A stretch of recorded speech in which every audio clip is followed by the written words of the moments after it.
સુરેન્દ્રનગર જિલ્લાના નલખંભા ગામે ખનિજ માફિયાઓએ ખનિજ ચોરી માટે જમીનથી 100 ફૂટ નીચે બનાવેલ સુરંગનો તંત્રે ખુલ્લો પર્દાફાશ કર્યો છે, જેમાં 11 કામદારોને સુરક્ષિત બહાર કાઢવામાં આવ્યા છે।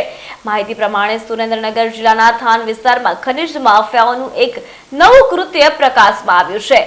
કાર્બોસેલની ગેરકાયદેસર ચોરી માટે જમીનથી 100 ફૂટ નીચે 2 ટનલ ખોદવામાં આવી હતી, જે વહીવટતંત્ર દ્વારા પકડવામાં આવી છે। સુરેન્દ્રનગર જિલ્લાના થાનગઢના નલખંભા ગામમાં ખનિજ માફિયાઓએ કાર્બન સેલ ચોરી કરવા માટે જમીન નીચે લગભગ 100 ફૂટ ઊંડી 2 ગેરકાયદેસર ટનલ ખોદી હતી, જેની વહીવટતંત્રને મળેલી માહિતી આધારે પ્રાંત અધિકારી પોતે ઘટનાસ્થળે પહોંચ્યા અને આ સુરંગનો પર્દાફાશ કર્યો, જેમાં ગેરકાયદેસર ટનલની અંદર પોતાનો જીવ જોખમમાં મૂકીને કામ કરી રહેલા 11 મજૂરોને પણ ત્યાંથી સુરક્ષિત રીતે બહાર કાઢવામાં આવ્યા છે। તપાસમાં જાણવા મળ્યું કે ખાનગી જમીન પર 3 ગેરકાયદેસર ખાણો ચલાવવામાં આવી રહી છે।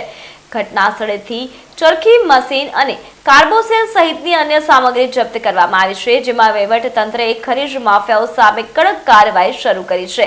એવું કહેવામાં આવી રહ્યું છે કે સુરેન્દ્રનગર જિલ્લામાં કાર્બન ડિપોઝિટ અને કોલસાની મોટા પાયે ગેરકાયદેસર ચોરીના કિસ્સાઓ સતત વધતા જઈ રહ્યા છે, જેમાં કામદારોએ પણ જીવ ગુમાવ્યા છે। વહીવટતંત્રની આ કાર્યવાહીથી ખનિજ માફિયાઓમાં ગભરાટ ફેલાઈ ગયો છે અને વધુ તપાસ શરૂ છે।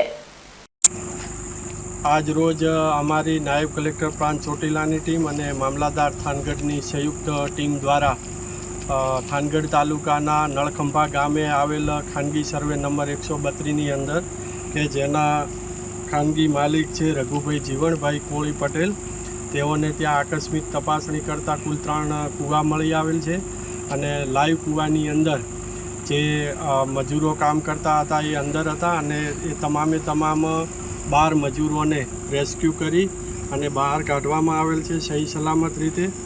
સાથે સાથે એક ચરખી, એક જનરેટર અને 15 ટન કાર્બોસેલનો જથ્થો એમ મળીને કુલ 8 લાખનો જથ્થો જપ્ત કરવામાં આવેલ છે।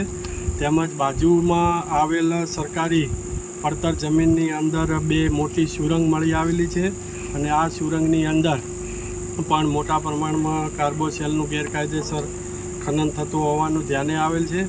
આમાં જે મજૂરો કામ કરતા હતા તે નાસી ગયેલ છે, પરંતુ એની અંદર બકેટ અને ડિટોનેટર જેવા જે એક્સપ્લોઝિવ છે એ મળી આવેલ છે, એ પણ જથ્થો જપ્ત કરી અને આગળની કાયદેસરની કાર્યવાહી હાથ ધરેલ છે।